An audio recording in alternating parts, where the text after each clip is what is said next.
Se ha derramado sobre nosotros un sueño profundo. Han cerrado nuestros ojos. Pero si el dueño de la casa hubiera sabido a qué hora iba a venir el ladrón, no le hubiera permitido la entrada. Por eso hay que estar atentos. Ya no podemos continuar distraídos, corriendo en un laberinto que no conduce más que a nuestra destrucción. Es hora de levantar nuestras cabezas y cumplir nuestra misión. Esto es Misión Despertar.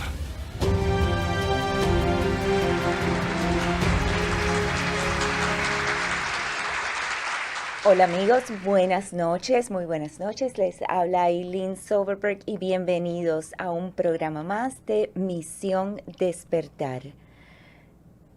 Estamos al aire, estamos en vivo, todo el mundo nos escucha bien, 9:02 de la noche, hoy, octubre 13, ya estamos a mitad de mes. Y bueno, buenas noches, Guillermo. Buenas noches, Eileen. Qué Encantado de estar bueno. contigo nuevamente. Igualmente, y gracias por permitirnos entrar esta noche, la noche de hoy, a cada uno de sus hogares. Y hoy nuestro querido compañero Felipe Alfonso está en una asignación especial, pero les envía muchos saludos, nos envía muchos saludos y nos desea un gran, obvio, programa que va a ser así. El tema de hoy, Göbekli Tepe, fue construido por seres humanos. Como siempre, Guillermo, trayendo todos los temas que nos llena de muchas preguntas, nos hacen pensar, y lo más importante es hacer conciencia de qué es lo que está pasando, qué ha pasado anteriormente, quiénes somos y a qué venimos a hacer. Déjenle saber entonces a todos sus amigos que ya Misión Despertar está en vivo, transmitiendo, por supuesto, por la www.jltradio.com y todas sus redes sociales. Los teléfonos en el chat ya están activos, abiertos para sus comentarios, para que saluden aquí al técnico director en controles, Juan Mauricio. Buenas noches. Mauricio. Buenas noches, ¿cómo está el equipo? Muy bien. ¿Cómo estás? Muy bien. Expectante del tema de hoy. Excelente el tema de hoy, de verdad que sí. Y los números a llamar aquí en cabina son los 305-521-3434 y también por el WhatsApp o el Telegram al +1 786-315-0689. Y también les recuerdo que pueden dejar un mensaje de voz y bajar la aplicación de jltradio.com para que escuchen el programa, vean el programa, música sin interrupciones y sin censuras, amigos, que es muy importante. Sí. Aprovecho esta oportunidad para recordarles eso, y que también aparecemos y nos pueden sintonizar por Roku y por Spotify. Hoy, como siempre, Misión Despertar tiene un tema que nos va a cautivar y nos va a enseñar a nutrir y hacernos abrir conciencia.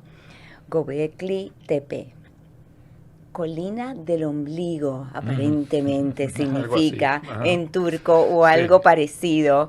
Antiguo templo construido miles de años, y que por supuesto nuestro querido señor aquí, Guillermo Klepacz, nos va a hablar de este maravilloso descubrimiento, de este impresionante yacimiento construido más de 11,000 años y aceptado como el templo más antiguo del mundo. ¿Arrancamos, Guillermo? Sí, arrancamos. Arrancamos. Antes que nada venía hablando con mi amigo el mago, el brujo. Pues, dije, no sé si llamarte brujo o mago, pero que estábamos diciendo, no sé, lo que hago no tiene una definición. Pero digo, voy a ponerte mejor mago que brujo, porque es menos... ¿El que se considera? Menos negativo suena. Se considera un poco de todo, porque está entre medio, ¿no? De todas esas cosas. Porque se trabaja con energía, con la naturaleza, con muchas cosas. Todos hacen eso. Así que, y me dijo, Juan Mauricio estaba... yo le mandé saludo a los demás y se me pasó Juan Mauricio porque no lo veo. Y me dijo, mandale un saludo a él. Oh. Ahora recién, venía hablando por teléfono con él. ¿Cuándo se va a Así que, reunir con Mira, nosotros? me voy a poner en cámara, señor Brujo. Mucho gusto en conocerlo.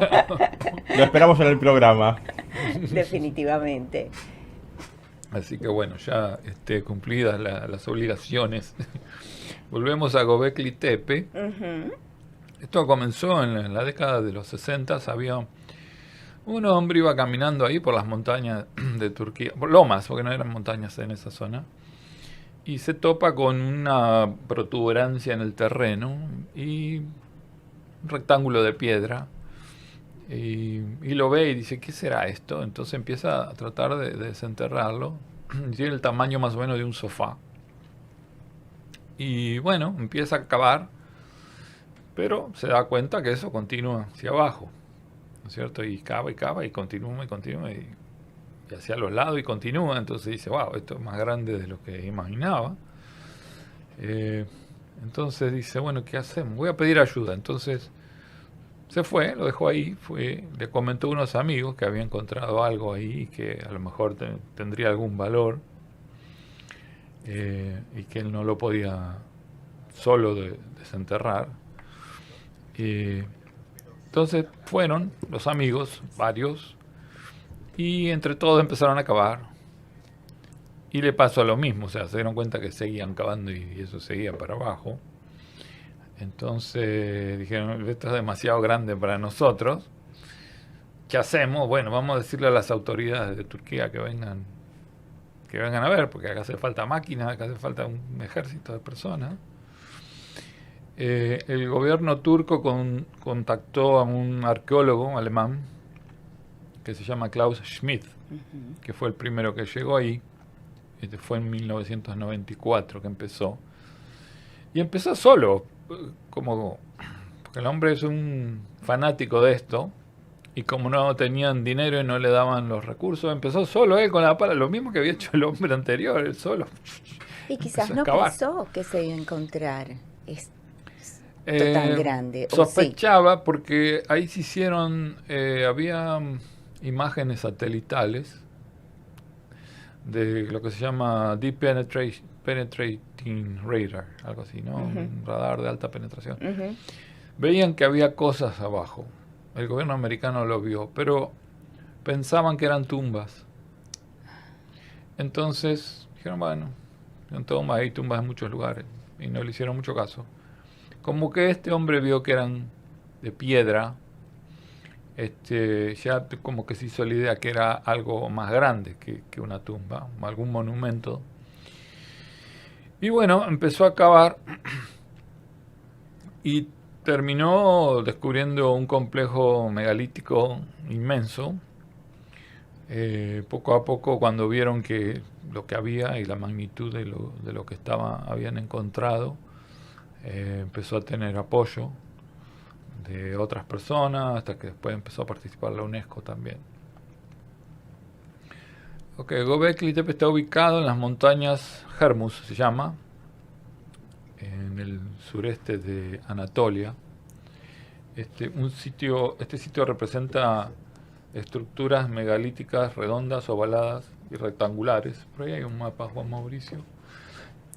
Se especula que fue erguida en el periodo neolítico. Ahí lo tienen, es la zona cerca de lo que sería la Mesopotamia, ¿no? Que es donde se formaron todas las civilizaciones. Creo que hay otro mapa de algo más cercano. ¿No hay otro mapita? No. Ok. Es una vista aérea que muestra que en los alrededores hay otras cosas. Se cree que es del anterior a la época de la cerámica, que fue entre 9.600 y 8.200 años antes de Cristo. Pero como nos dijo el oyente en el programa pasado, creo que nos dijo que tenía esa antigüedad, 8.000 años y pico.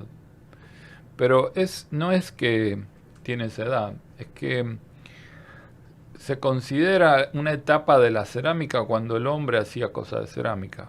Digamos, antes no tenía nada de... no tenía platos para comer, no tenía utensilios de cocina. Entonces, eso se le llama la época de la cerámica neolítica.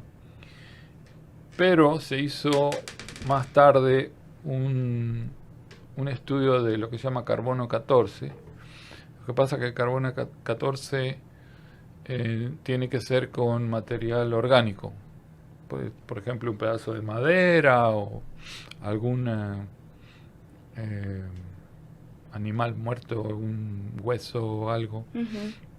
Porque sí, en la piedra no se puede hacer. Entonces aparentemente sí se encontraron tal vez trozos de madera o algo orgánico y se pudo hacer entonces el carbono 14, y ahí dio que tiene 11.600 años más o menos de antigüedad, antes de Cristo, ¿verdad? Poco se sabe sobre los creadores de esta obra. Según se especula, la región estaba habitada por cazadores nómadas. Se llaman cazadores recolectores, porque cuando no podían cazar cortaban frutas de los árboles, ¿no? Y lo curioso es que alrededor de esta construcción se volvieron agricultores, o esta construcción marca el cambio entre una humanidad que salía a cazar y que de pronto empieza a sembrar.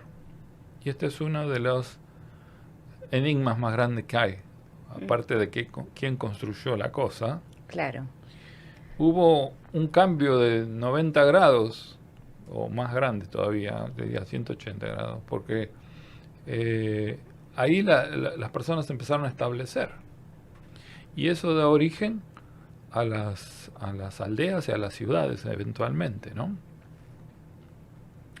Entonces, tampoco se sabe mucho qué uso se le daban a estas estructuras,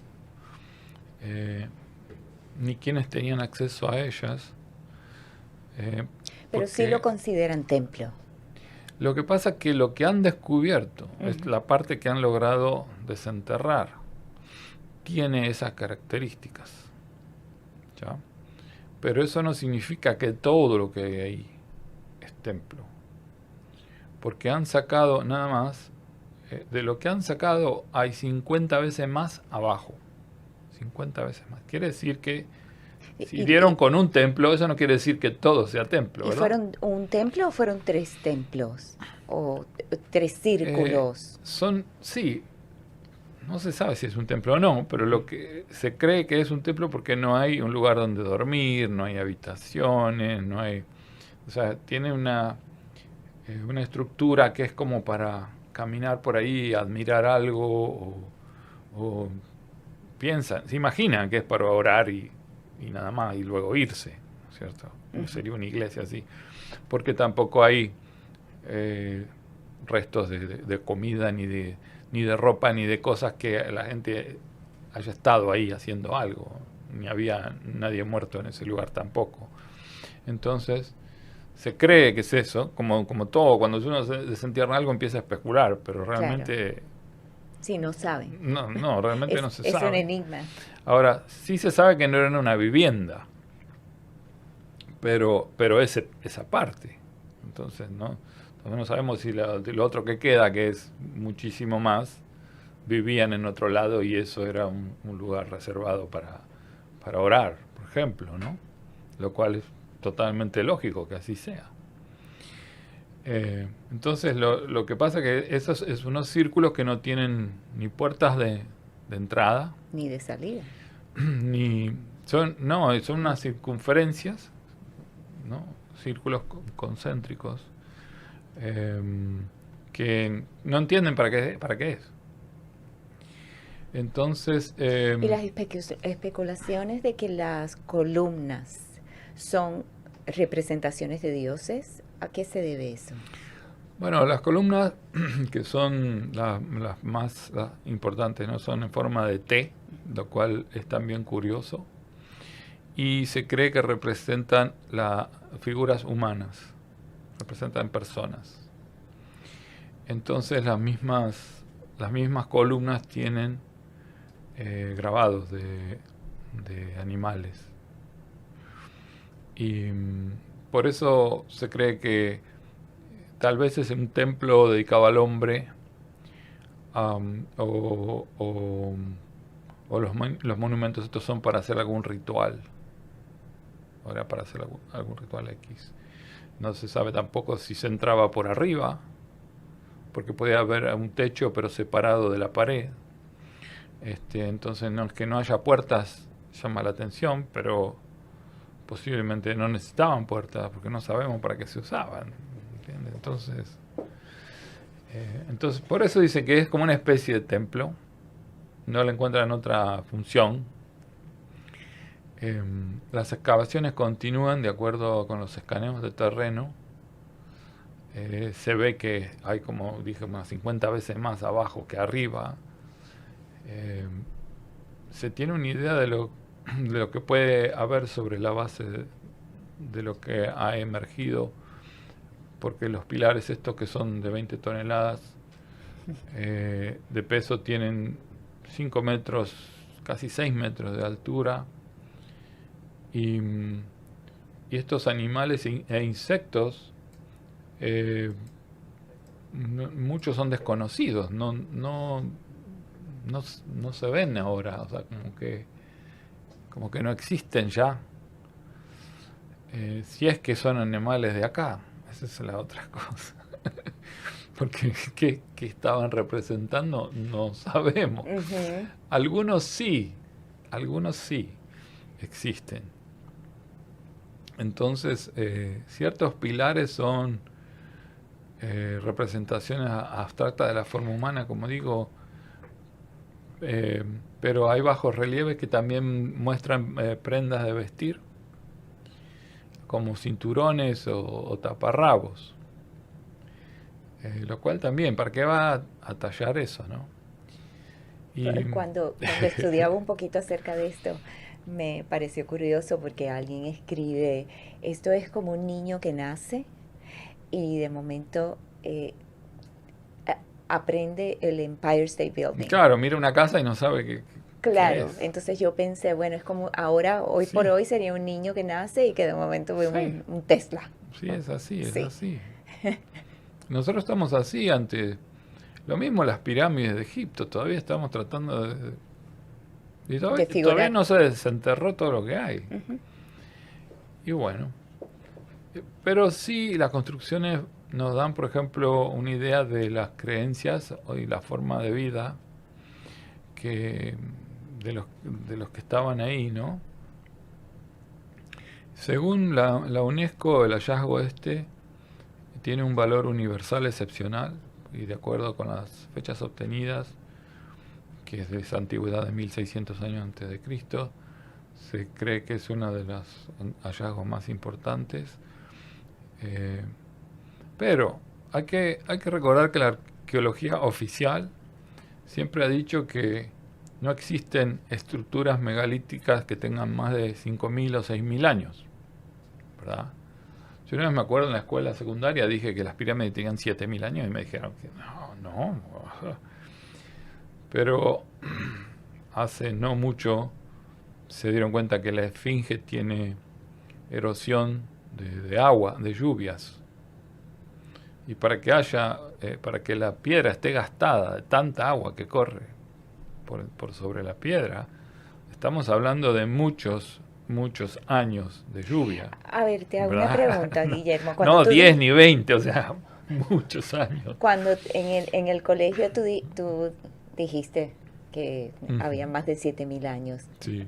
¿cómo tú llegaste a ese Bueno, a porque ese yo estaba mirando, entendimiento? y es más, porque hay arqueólogos que dicen que tiene más de 10.000 años, Así. ¿no? Porque estuve mirando, si supone que de acuerdo con la arqueología oficial, ¿no? Tenemos la edad de piedra, Sí. lo que también se llama paleolítico, el periodo paleolítico, que se estima que estuvo en África 2.800 millones de años, por ejemplo, hace 2.800 millones de años. Entonces después tenemos la edad de los metales, y los cuales están divididos en tres: el cobre, el bronce y el hierro, ¿no? Entonces se cree que la edad de los metales, que es cuando los humanos empezamos a trabajar los metales, tiene unos 4.000 a 6.000 años de antigüedad. Entonces, esto fue cuando los humanos encontramos cómo reemplazar, vamos a decir, un hacha de piedra con un hacha de metal, ¿no es cierto? Más sofisticado. Entonces, claro, se puede cazar mejor, Claro. se puede cultivar mejor la tierra, es menos trabajo. Eso se refleja en aumento de la ganadería, en la agricultura. Aumenta la población, porque si se puede sembrar, los hombres antes iban a cazar, entonces tenían menos tiempo de estar con las mujeres, por lo tanto tenían menos hijos. Y bueno, es una serie de cosas que es como un efecto dominó, ¿no? Que parece una tontería quedarse en un lugar, pero no lo es tanto. Y el uso ese de los metales, por ejemplo, hizo una división en toda la estructura de cómo estaban organizadas los grupos, porque alguien tenía que dedicarse a extraer los metales, otros tenían que dedicarse a fundir los metales, y otros a crear las distintas herramientas o a veces hacían armas, ¿no? Sí, se crea un sistema donde cada cual tiene una responsabilidad. Tienen minería y después hay comercio, después lo que producen se empieza a vender y a intercambiar por otras cosas. Se crea una civilización. Sí. ¿Verdad? Claro. Entonces, primer metal fue el cobre, ¿ya? Porque es metal blando, fácil de trabajar, y se hacían joyas con eso, se hacían utensilios de cocina, se hacían herramientas. Luego se descubre el bronce, que es un poco más duro, se puede afilar. Entonces, ya cuando tiene filo, ya se puede hacer otras cosas, armas, se puede cortar, pelar animales y cosas por el estilo. Por último, hierro, que es todavía más duro que el bronce, ¿no? Y con eso se empiezan a hacer otras herramientas como martillos, por ejemplo, ¿no? Entonces, si las pirámides de Egipto tienen 5.000 años, como dice la arqueología oficial, o 6.000 años, ¿ya? Quiere decir que cae en la edad de piedra. ¿Okay? En la edad de piedra estamos hablando que agarraban una piedra y con otra la golpeaban hasta que tuviera cierto filo. Hacían algo que era redondo de un lado para agarrar y filoso de la otra punta. Y con eso cavaban y hacían cosas. Pero eso lo rompían con otra piedra. Y de esa manera hacían la punta de un hacha o la punta de una lanza.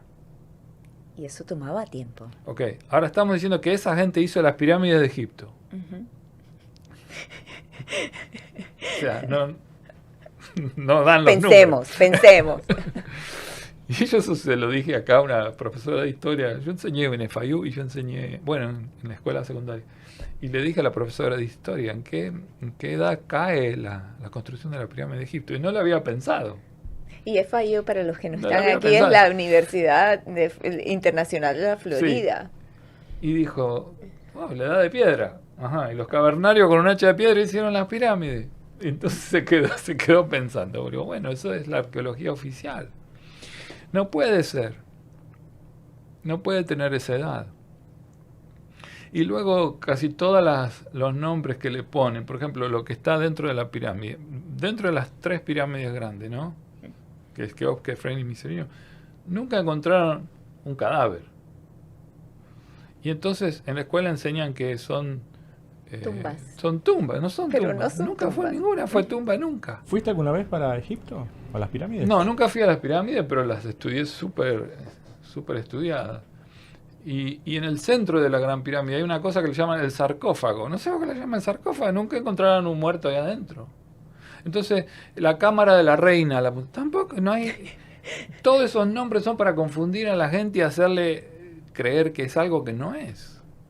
La realidad es que no tienen ni la menor idea para qué sirven las pirámides. ¿Por qué las hicieron ahí? ¿De qué manera?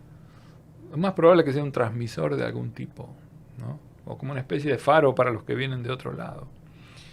Entonces, de ninguna manera un cavernario con un hacha de piedra puede haber hecho eso, ni puede haber sabido, por ejemplo, que están orientadas hacia el norte verdadero, igual que Göbekli Tepe.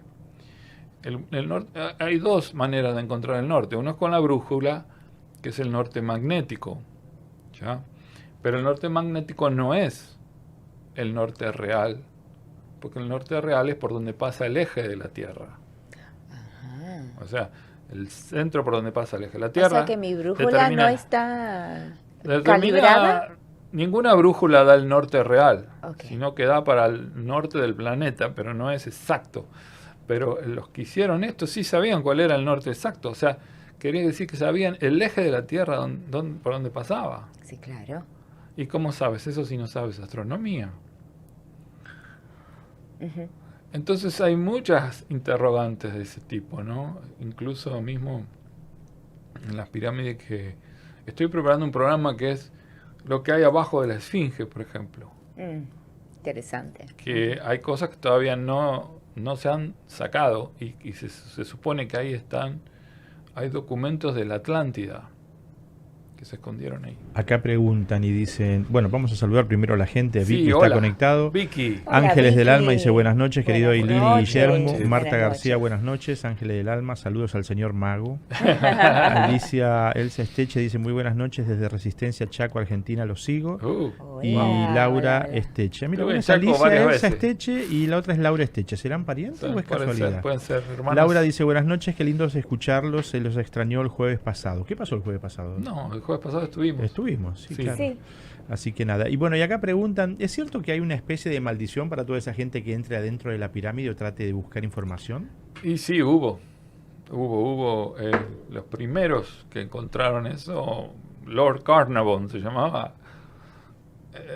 Lo picó un mosquito y murió, pero de mala manera. Y parece también que ahí eso estaba encerrado de una forma, había algo en el polvo que era nocivo, y cuando entraron, casi todos murieron los que estuvieron ahí.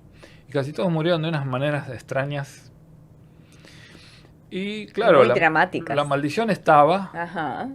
Decía, al que entra acá le va a pasar esto y el otro, y lógico, ¿no? Porque no quería que profanen la tumba. Pero, por ejemplo, hace poco se encontró una ciudad también enterrada en la jungla, que en inglés se llama The Lost City of the Monkey God, la ciudad perdida del dios mono, ¿Y dónde? por Centroamérica. Okay. Entonces, no me acuerdo bien si es Costa Rica o Honduras o por ahí. Iba a hacer un programa, pero hay poca información. ¿Y qué pasa? Cuando llegan, era tan tupida la jungla que no veían acá adelante. A 10 centímetros de la cara no podían ver. Tenían que abrir camino a machetazos. Ajá.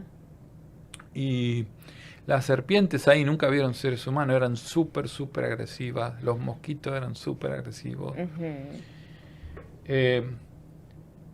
Cuando lo ven, no estaban frente a ahí parados adelante de la ciudad que buscaban y no la podían ver. Solamente con unos radares del aire y con los satélites les decían, están parados adelante. Y ellos empezaron a limpiar y se dieron cuenta que sí, que la habían encontrado, pero no la veían. Bueno, y eso es ahora que tenemos la Eso es tecnología. ahora con todo, una tecnología que le prestó la NASA porque nadie la tiene. Ah, ok. Porque lo que hacen es meter el radar, capta abajo de la Tierra. Entonces hacen una imagen tridimensional. Y lo que hicieron es, con la computadora, hacer desaparecer los árboles. Es una imagen que gira, ¿no? Hacen desaparecer los árboles y ven que queda la ciudad esa. Porque si no, las plantas la tapan. Ujú. De esa manera la descubrieron. Ahora, había una maldición también. Decía que entre acá le va a pasar esto, se le va a caer la cara y bla, bla. Bueno, a un hombre le dio una bacteria que se le empezó a comer le empezó a comer la cara. O sea que se le cayó la cara. Se le cayó la cara.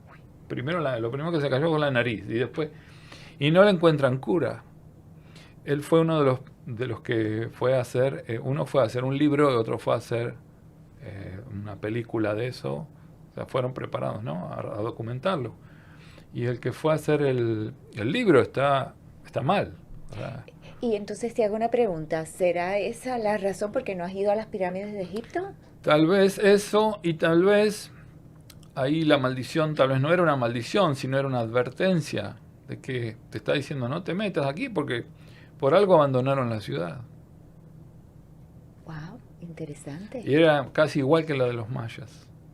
Es un poco distinto, pero ve como que copiaron los mayas. Entonces, acá dicen, ¿y qué pasa con los turistas que van, la gente que va a hacer turismo a las pirámides? Sí, ¿Por qué bueno, no les pasa a nada? esta altura yo creo que las pirámides ha ido tanta gente que no hay nada, ¿no? Pero tampoco te dejan entrar a donde uno quiera. Hay ciertos puntos que te llevan a mirar, ok, mira esto, mira el otro. Y ya y de está. ahí no puedes pasar. Donde fue lo de Lord Carnarvon fue la tumba de Tutankamón, que no está en la pirámide, como dije. Eso están en los alrededores, eso se llaman mastabas, donde enterraban a los muertos. Entonces, hay zonas ahí que enterraban, por ejemplo, a los trabajadores de las pirámides, que los trataban muy bien. Los trataban como... No eran de la realeza, pero casi. ¿Ya? Y ahora, los que no eran los del pueblo no los enterraban ahí. No tenían ni cómo pagarse una tumba. Pero yo me imagino que el vortex que hay ahí debe ser significante. Sí, se cree que eso estaba rodeado de agua. Hay zonas que es como un muelle y las barcas que ellos se hacían era justamente porque pensaban que el faraón muerto iba a salir por el agua y se iba a ir. Uh-huh. Y sí, hay muchas cosas por dilucidar, ¿no es cierto? Y luego se sabe que estaban interconectadas por abajo por galerías y túneles. Entonces, ¿quién hizo eso? ¿Unos cavernarios? Y bueno, y se pensaba también que eso es lo más antiguo, ¿no? Y después dan con esto en Turquía. Claro, lo que pasa es que la esfinge está apuntando hacia una estrella, ¿ya?, específica, y cuando se dieron cuenta de eso y fueron hacia atrás a ver en qué momento histórico esa estrella estaba ahí, y fue hace 14.000 años, una cosa así. No 10.000, 14.000. Uh-huh. Pero le ponen 10.000 para conformar un poco a los arqueólogos, ¿no? ¿No se puede hacer una prueba de carbono sobre eso para saber la edad? En piedra no se puede, en los ataúdes sí, pero lo que pasa es que tiene el problema de las termitas, ¿no?, que se come la madera y la transforma. Entonces siguen trabajando. Últimamente encontraron cosas que no se sabían, por ejemplo, cocodrilos momificados, que no se sabía. Encontraron una familia que la enterraron con su perro y al perro lo momificaron también, igual que a ellos. Y después hay unas inscripciones como que querían llevarse el perro a la otra vida. Y cosas que no se conocían, ¿no?, de Egipto. Bueno, y tendrían que ser de una clase de... Una clase muy alta. Claro. Porque los de la clase alta tenían cocodrilos que les daban de comer, Uh-huh. porque pensaban que luego cuando ellos se murieran, los cocodrilos lo iban a defender. Entonces esos cocodrilos los momificaban y lo ponían en la tumba para cuidar. Y bueno, una serie de cosas, ¿no?, que como no es el tema de hoy no voy a seguir, pero decir que entendemos lo que estamos viendo o que sabemos qué antigüedad tiene, me parece, sería más sensato decir, miren, estamos tratando de dilucidar, no tenemos idea. No tenemos idea en este momento, claro. Pero el carbono 14, bueno, está bien, hay cosas que tienen 11.600 años, pero ¿quién las llevó? Porque a lo mejor las pirámides estaban ahí y otra civilización llegó y se instaló por 5.000 años, uh-huh, y lo que estamos encontrando no es lo de los creadores originales. ¿Cómo sabemos? ¿Cierto? El mismo, ¿dónde están los egipcios que hicieron las pirámides? porque el Egipto que está alrededor de ahí, que es el Cairo que está ahí enfrente, se robaban los pedazos de las pirámides. Entonces, si esos no son los constructores, ¿no es cierto? ¿Y dónde están los constructores? Los descendientes de los constructores. Sí, cuidando el patrimonio. No están, desaparecieron, no sé. Entonces, muchas cosas que todavía no comprendemos, ¿no? Entonces, desde eso de que disculpa que te interrumpa, dice, me Adelante. encanta este programa porque con detalles tan ínfimos te pone a pensar en manera gigante. Sí, pero Sí, eso claro, es lo que cuenta. esa es la Eso es lo que idea. cuenta, porque en general, sí, un monumento, sí, está bien.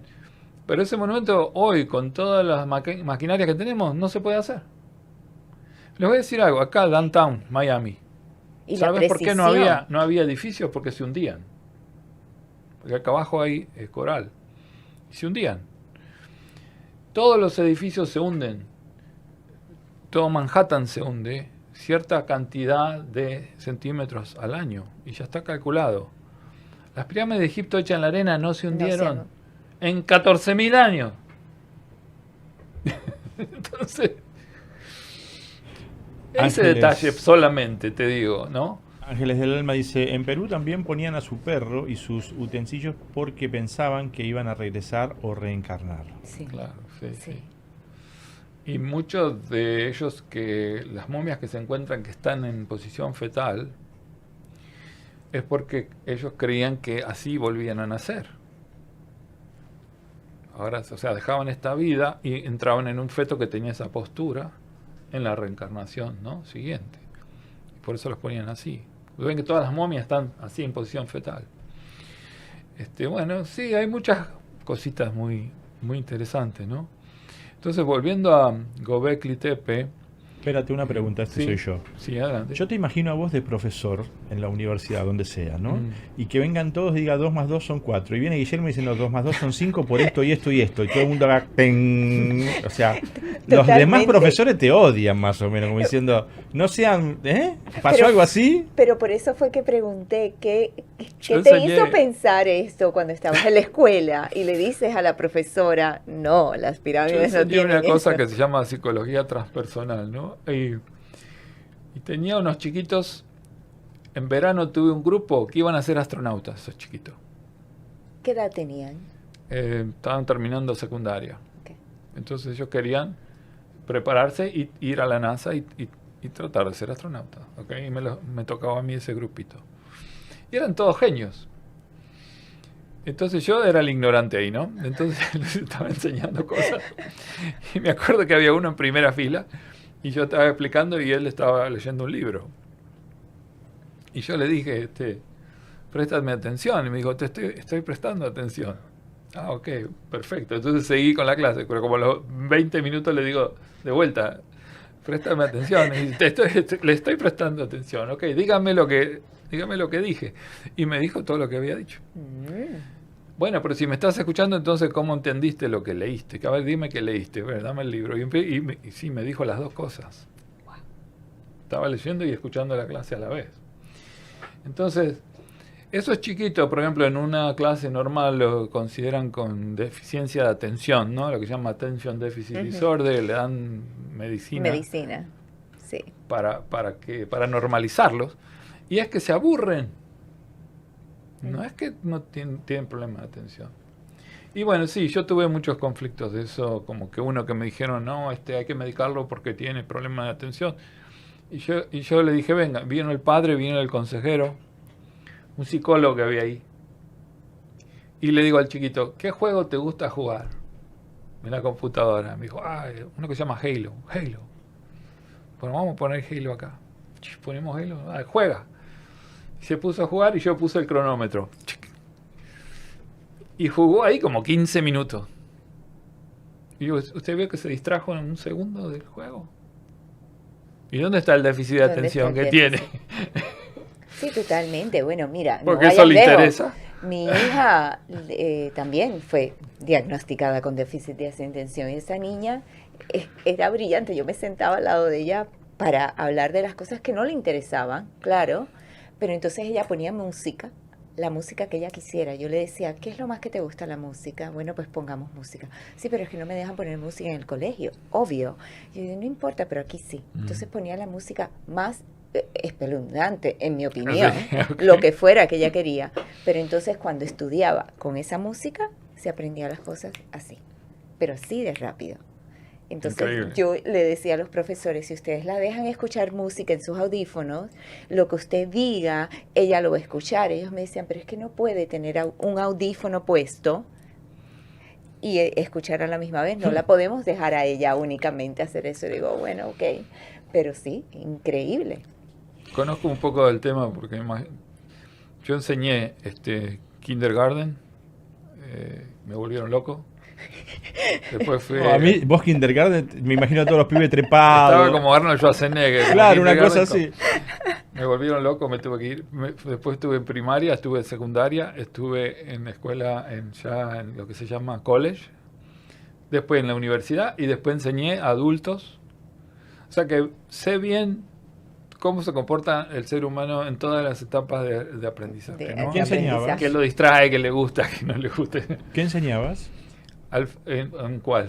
Bueno, en la mayoría de los casos. Por eso, distintas cosas, ¿no? Como te dije, en FIU fue psicología transpersonal, después estuve enseñando inglés para adultos, que se llama ISOL. Y en la secundaria, distintas cosas. Yo tengo una maestría de teatro, entonces enseñaba eso, estaba involucrado en cosas de música, en hacer obras de teatro musicales. Acá Vicky dice, la Florida, lo puso todo en mayúsculas, que es fantástica Vicky. Dice, la Florida se hundirá toda, primero que New York, dice Vicky. Y Marta García dice, ¿le daban de comer a los cocodrilos, los iban a cuidar? ¿Creerían que en los reptilianos? Sí, bueno, parte viene de ahí. Los consideraban, tenían que ver con la sabiduría, tenían que ver con la larga vida. Tenía que ver con todo eso. Y la fortaleza. Ustedes ven que que ellos pintan, por ejemplo, los egipcios tienen personas con cabeza de animales, ¿no? Cabeza de cocodrilo, cabeza de pájaro, cabeza. Y bueno. Y la cabeza de cocodrilo era una de las preferidas de ellos. Y el cocodrilo era uno de los que pesaba, cuando uno se moría, pesaba el corazón. Ponían en la balanza el corazón del muerto y una pluma.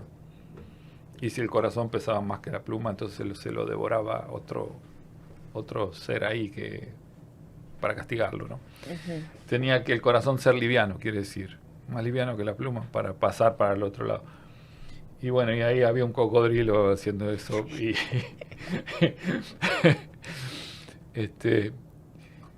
sí, yo creo que los reptiles vienen de esa época, ¿no? Un dios que tenían, que era un cocodrilo, ¿no? Bien antiguo. Ok, bueno, voy a continuar con Göbekli Tepe, que dice que encontraban edificios comunales, ¿no? Como recintos, ¿no? Y según se cree, estos cazadores recolectores empezaron a reunir alrededor de Göbekli Tepe. No se sabe por qué. Sí, y los cazadores no podían construir eso. De vuelta, ¿no? O sea, en trabajos de excavación recientes se identificaron restos de estructuras no monumentales que parecen provenir de edificios domésticos. Todavía hay mucho sin excavar, ¿no? Entonces, al parecer, las comunidades que construyeron las estructuras estas de Göbekli Tepe produjeron un cambio histórico donde los habitantes de la zona aprendieron a sembrar y comenzaron a formar comunidades sedentarias. Una de las transiciones más trascendentes de la historia humana. Pero fue como... De un día para otro. Uh-huh. Claro. Entonces, pasaron de ser recolectores, cazadores, a como una comunidad agrícola, todo alrededor de ese lugar. Entonces hay quien dice, por ejemplo... ¿Cómo Graham, se llamaba el creciente fértil? Le llaman a esa zanja que está dividiendo a Turquía. Sí. Graham Hancock, que se llama uno de los... Es un arqueólogo rebelde, digamos, no es el arqueólogo oficialista, porque él junto con otro que El que descubrió la erosión de agua, de lluvia de la Esfinge en Egipto, se llama John Anthony West. Y Hancock fue como discípulo de Anthony West. Y todos tienen una idea alternativa a la arqueología tradicional. Entonces, este hombre Hancock dice que él cree que estos seres hicieron una transmisión de conocimiento a las personas de la región, lo cual es bastante obvia, pero yo incluso no sé si eran humanos, ¿okay? Por eso puse eso en el título. Pero ellos no quieren estirarse hasta ahí. Dicen que hay una transmisión de información, de conocimiento que estas personas no tenían. Pero si vemos también cómo hicieron estos edificios, ninguno de ahí tenía ese nivel de inteligencia. O sea, saber cómo hacer esas estructuras de 20 toneladas que estaban en un lugar cercano, saber cómo cortarlas, saber cómo transportarlas, saber dónde ponerlas. Tenés que tener los planos. Y con forma. Tenés que organizar trabajadores. Para tener trabajadores trabajando ahí, construyendo eso, tienes que tener comida para los trabajadores. No pueden salir a cazar y venir a trabajar en el tiempo libre.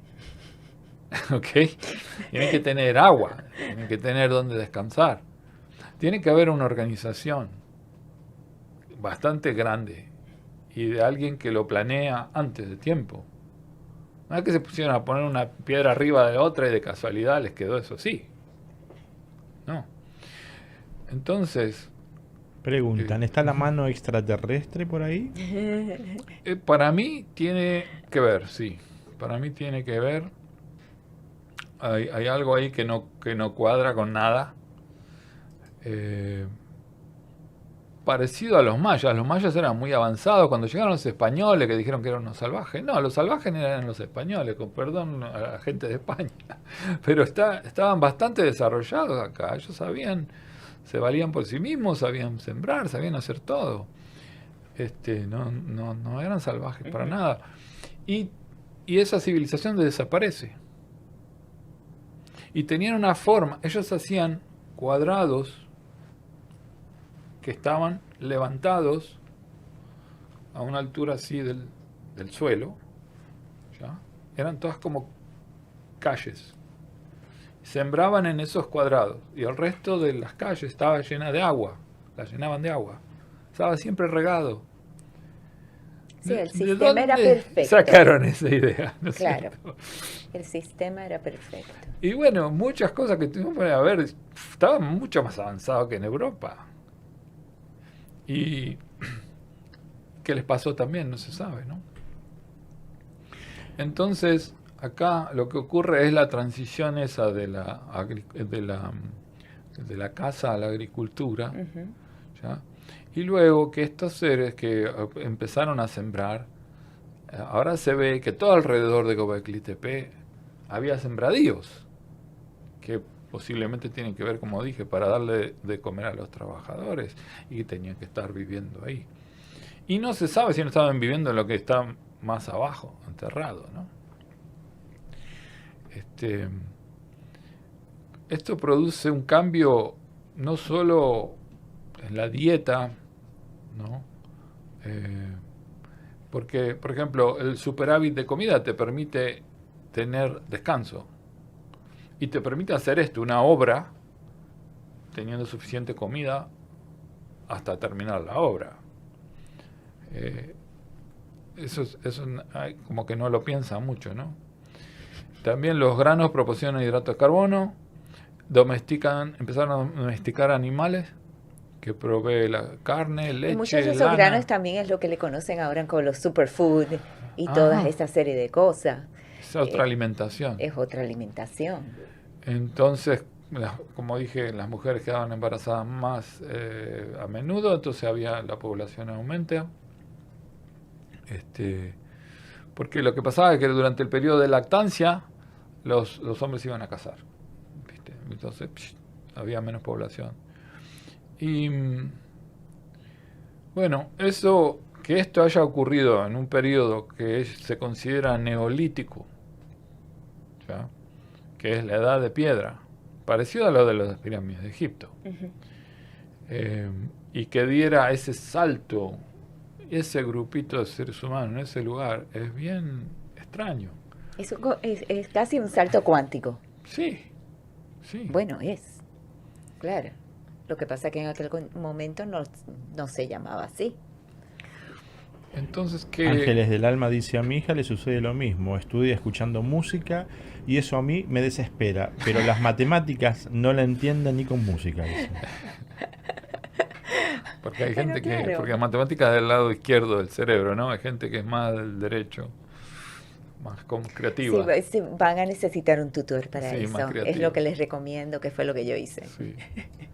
Imagínense, yo estudié teatro, música, todo lo que es arte, pintura, escultura. ¿Todo eso es lado derecho o izquierdo? Es derecho. Derecho. ¿Y para qué me sirve el teorema de Pitágoras? ¿Okay? Cuando hago una canción.